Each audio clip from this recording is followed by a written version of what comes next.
அனைவருக்கும் வணக்கம். ஏழுமலையானுடைய திருவுருவ சிலையின் சிலர்க்க வைக்கும் காட்சியை தாங்க நம்ம பார்த்துட்டு இருக்கோம். இதை வீடியோ காட்சியை தொடர்ந்து பார்க்கலாம். ஏழுமலையான் கோவில் அப்படின்னு சொன்னாலே முதல்ல நமக்கு ஞாபகம் வர்றது திருப்பதி தான்.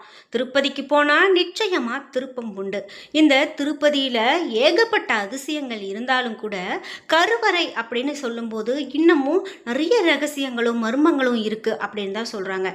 இந்த காலகட்டத்தில் கூட நம்மளால் விளங்கி கொள்ள முடியாத அளவுக்கு திருப்பதி ஏழுமலையான் கோவிலில் ஏகப்பட்ட விஷயங்கள் இருக்குங்க. அதெல்லாம் நம்ம இந்த வீடியோ ஃபுல்லாக பார்க்கலாம்.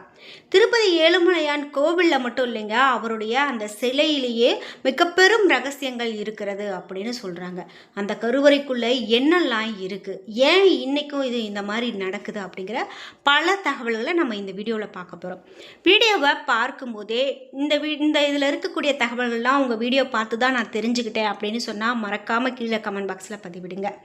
நீங்கள் சமீபத்தில் திருப்பதி போயிட்டு வந்தீங்களா? இந்த வீடியோ பார்க்கக்கூடிய நிறைய பேருக்கு இன்னைக்கு வரைக்கும் எனக்கு திருப்பதி ஏழுமலையான் வரக்கூடிய ஒரு சந்தர்ப்பத்தை கொடுக்கல, அவர் மனசு வச்சா மட்டும்தான் நம்மளால் அங்கே போக முடியும் அப்படின்னு சொல்லுவாங்க. எனக்கு இன்னும் அந்த ஏழுமலையான் கூப்பிடலை அப்படின்னு சொன்னால் கூட இப்போவே மனதார வேண்டிக் கொள்ளுங்க, கண்டிப்பாக போயிட்டு வருவீங்க. அதே போல் வீடியோவை பார்க்கும்போதே ஏழுமலையானுக்கு கோவிந்தா, ஏழுமலையானுக்கு கோவிந்தா என்ற வாசகத்தை கமெண்ட் பாக்ஸில் பதிவிட்டுருங்க. இது மட்டும் இல்லாமல் உங்களுக்கு இந்த திருவுருவ சிலை பற்றியோ அல்லது கோவிலை பற்றியோ நீங்கள் கேள்விப்பட்ட ஆச்சரியங்கள் அதிசயங்கள் இருந்தால் மறக்காமல் சொல்லிடுங்க. நீங்கள் இன்னும் உற்சாகம் டிவி சேனலை சப்ஸ்கிரைப் பண்ணாமல் இருந்தால் சப்ஸ்கிரைப் பண்ணிக்கோங்க.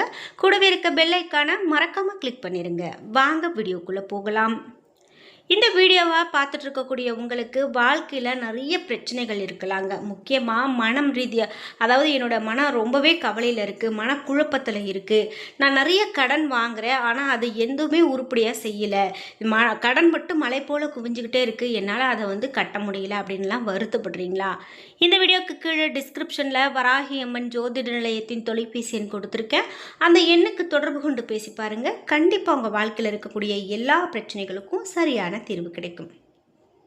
நாம் இப்போ பார்த்துட்டு இருக்கக்கூடிய இந்த காட்சி காண கிடைக்காத அதிசயம் அப்படின்னு தாங்க சொல்லணும். அதாவது ஏழுமலையானுக்கு இப்படி கற்பூர தீபாராதனை காட்டக்கூடிய இந்த காட்சியை நம்ம பார்க்குறோம்.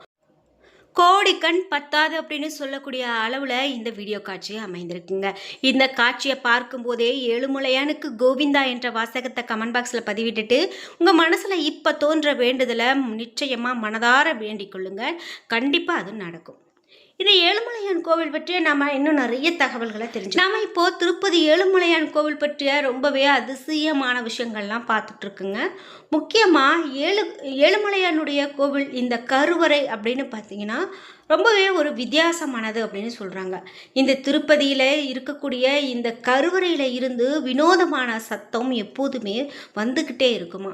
அது குறிப்பாக கடல் அலை போன்ற அந்த சத்தம் ரொம்பவே வித்தியாசமானதாக இருக்கும் அப்படின்னு சொல்லி. ஏழுமலையானுடைய சிலை அப்படின்னு பார்த்தீங்கன்னா பல கோடி வருடத்துக்கு முன்னாடி இருக்கக்கூடிய மிகவும் பழமையான பாறையை வைத்து செய்யப்பட்டது.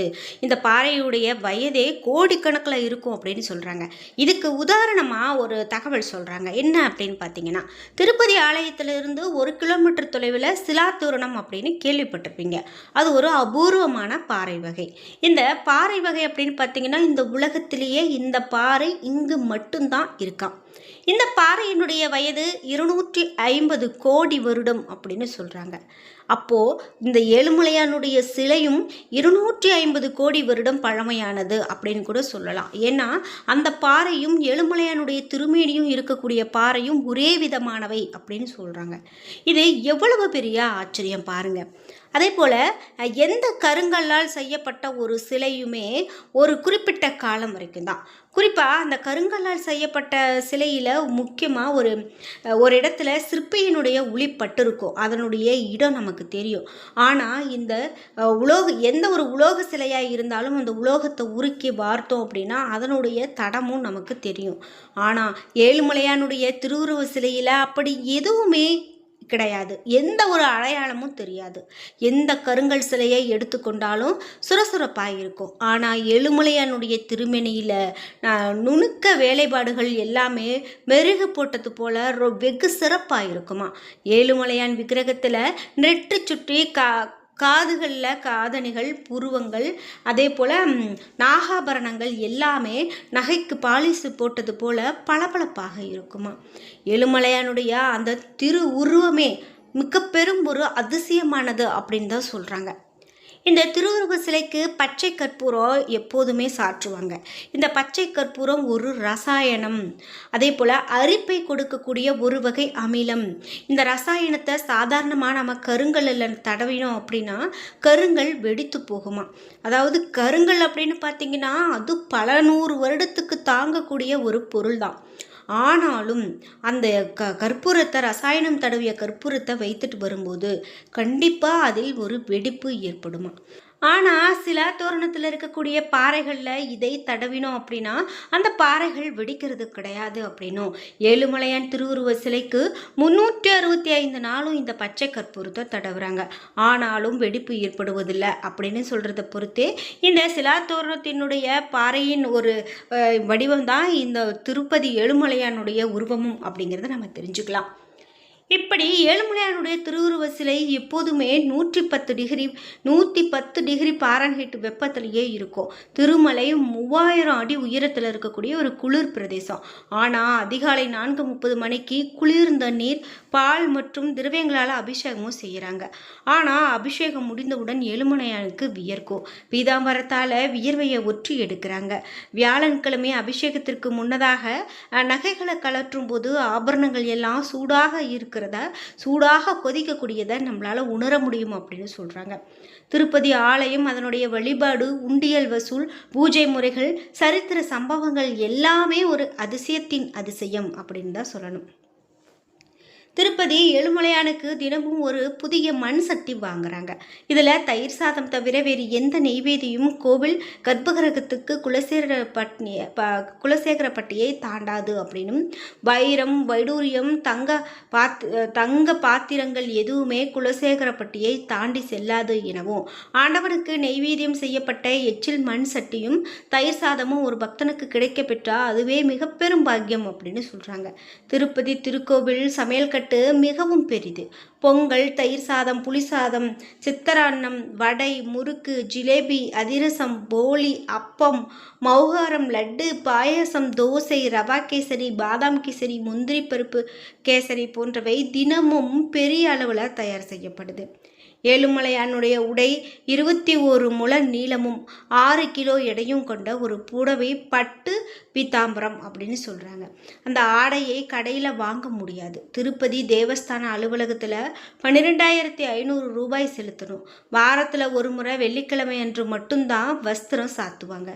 இது மேல் சாத்தக்கூடிய வஸ்திரம். அதே போல் பணம் செலுத்திய பிறகு வஸ்திரம் சாத்துவதற்கு 3 வருடங்கள் காத்திருக்கணும் அப்படின்னு சொல்கிறாங்க. உள்சாத்து வஸ்திரம் ஒரு செட் 20,000 ரூபாய் கட்டணுமா. ஒவ்வொரு வெள்ளிக்கிழமையும் 15 வஸ்திரங்கள் சாத்துவதற்கு சமர்ப்பிக்கப்படுது. அதே போல் பணம் செலுத்திய பிறகு வஸ்திரம் சாத்துவதற்கு 10 வருடங்கள் காத்திருக்கணும். சீனாவில் இருந்து சீன சூடம், அகில், சந்தனம், அம்பர், தக்கோலம், லவங்கம், குங்குமம், தமாலம், நிரியாசம் போன்ற வாசனை பொருட்கள் ஏழுமலையான் திருக்கோவிலுக்காக அனுப்பி வைக்கப்படுது. ஏழுமலையானின் நகைகளினுடைய மதிப்பு 1000 கோடி அப்படின்னு சொல்கிறாங்க. இவருடைய நகைகளை வைத்துக்கொள்ள இடமும் கிடையாதான், அவ்வளவு ஒரு பிரம்மாண்டமானது அப்படின்னு சொல்கிறாங்க. சாத்துவதற்கு நேரமும் கிடையாது. அதனால் ஆண்டிற்கு ஒரு முறை உபரியாக இருக்கக்கூடிய நகைகளை செய்தித்தாள்களில் விளம்பரப்படுத்தி ஏலம் விடுவாங்க. ஏழுமலையானுடைய சாலகிராம தங்க மாலை 12 கிலோ எடை. இதை சாத்துவதற்கு 3 அர்ச்சகர்கள் தேவைப்படுறாங்க. சூரிய கடாரி 5 கிலோ எடை. பாத கவசம் 375 கிலோ எடை. அதே போல் கோவிலில் இருக்கக்கூடிய ஒற்றைக்கல் நீளம் உலகில் யாருக்கிட்டையும் கிடையாது அப்படின்னு சொல்கிறாங்க. இதனுடைய மதிப்பு 100 கோடியாம். பக்தர்கள் சமர்ப்பிக்கக்கூடிய இந்த வஸ்திரங்கள் தவிர அரசாங்கம் சமர்ப்பிக்கக்கூடிய சீர் வஸ்திரங்கள் ஆண்டுக்கு 2 முறை சாத்தப்படுகிறது அப்படின்னும் சொல்லப்படுவது முக்கியமானது. இப்படி திருப்பதி ஏழுமலையான் கோவில் பற்றி நம்ம சொன்னால் சொல்லிக்கிட்டே போகலாங்க. என்ன நண்பர்களே, இன்னைக்கு வீடியோவில் ரொம்பவே ஆச்சரியமான தகவல்கள் ஏழுமலையான் பற்றி நிறைய தெரிஞ்சுக்கிட்டோம். இந்த வீடியோவை பார்க்கக்கூடிய நீங்கள், நாங்களும் இந்த வீடியோ பார்த்து தான் எல்லாம் தெரிஞ்சுக்கிட்டோம் அப்படின்னா மறக்காமல் உங்களுடைய கருத்துக்களை கமெண்ட் பாக்ஸில் பதிவிடுங்க. வீடியோ பிடிச்சிருந்தா லைக் பண்ணுங்கள், ஷேர் பண்ணுங்கள், கமெண்ட் பண்ணுங்கள். நீங்கள் இன்னும் உற்சாகம் டிவி சேனலை சப்ஸ்கிரைப் பண்ணாமல் இருந்தால் சப்ஸ்கிரைப் பண்ணிக்கோங்க. கூடவே இருக்க பெல்லைக்கான மறக்காமல் கிளிக் பண்ணிடுங்க. அப்போ தான் நாங்கள் போடுற இது போன்ற பயனுள்ள வீடியோக்கள் ஒவ்வொன்றும் உங்களுக்கு உடனுக்குடன் நோட்டிஃபிகேஷனாக வந்து சேரும். நன்றி வியூவர்ஸ்.